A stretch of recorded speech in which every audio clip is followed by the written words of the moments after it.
భారతదేశంతో అమెరికా అత్యవసరంగా free trade agreement చేసుకోవడానికి 3 కారణాలని విశ్లేషిస్తున్నారు.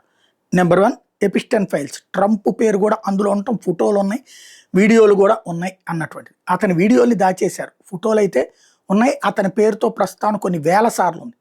దెన్ ట్రంప్ పేరు అక్కడ రచ్చ అవుతుంది కాబట్టి నెంబర్ 1.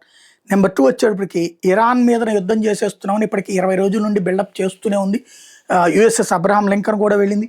చివరికి ఇరాన్ డ్రోన్ ప్రయోగిస్తే దాన్ని కూల్చామని చెప్పుకుంది తప్పించి దానికి ప్రతిగా ఇరాన్ మీద దాడి చేయలేని పరిస్థితిలో ఉంది.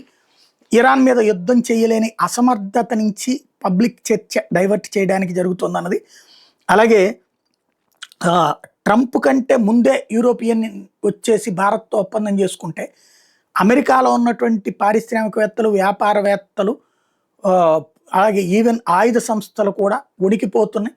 వాళ్ళ వ్యాపారాలు 40% గ్యారంటీ డౌన్ అయిపోతాయి. దాంతో వాళ్ళకి అర్జెంటుగా రిలాక్సేషన్ కోసం ఈ పని చేశారు అన్నటువంటిది తాజాగా వినబడుతున్నమాట.